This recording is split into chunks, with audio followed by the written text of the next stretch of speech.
श्री स्वामी समर्थ ही कथा स्वामींच्या अनेक लीलांपैकीच एक आहे। अक्कलकोट येथे वास्तव्यात स्वामींनी अशा अनेक लोकांचं आयुष्य सावरलं आहे जे व्यसनाच्या आहारी गेले होते।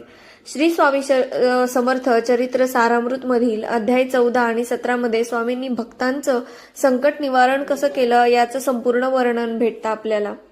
एका दारुड्या माणसाला समाजानं नाकारलं होतं, पण स्वामींनी त्याला आपलंसं केलं आणि एका क्षणात त्याचं आयुष्य कसं बदललं।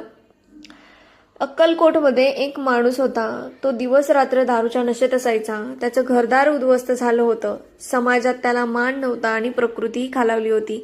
एक दिवस शुद्धीवर असताना त्याला स्वामींच्या महतीबद्दल कळाले। तो मनात म्हणाला, सगळे लोक स्वामींकडे जातात, मग मी पण एकदा जाऊन पाहतोच।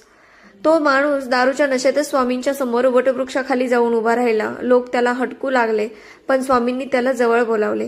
स्वामींनी त्याच्याकडे एकदा तीक्ष्ण नजरेने पाहिले आणि ओरडून म्हणाले, अरे कशाला पितोस ती घाण, तुला काय हवंय ते सांग। तो माणूस थरथर कापू लागला। स्वामींच्या एका नजरेतच त्याची नशा उतरली। त्याला स्वतःचीच लाज वाटू लागली। स्वामींनी त्याला जवळ बोलावून त्याच्या डोक्यावर हात ठेवला आणि त्याला श्री स्वामी समर्थ मंत्राचा जप करायला सांगितला। स्वामींच्या स्पर्शाने त्या माणसाच्या मनात आमूलाग्र बदल झाला। त्याला दारूचा वासही सहन होईनासा झाला। त्याने त्याच क्षणी व्यसनाचा त्याग केला। तो रोज स्वामींच्या मठात येऊ लागला, सेवा करू लागला। काही दिवसातच त्याची प्रकृतीही सुधारली। त्याला काम मिळाले आणि त्याचे विखुरलेले कुटुंब पुन्हा एकत्र आले। अक्कलकोटचे लोक जे त्याला पूर्वी नावं ठेवत होते तेच आता त्याचे कौतुक करू लागले होते।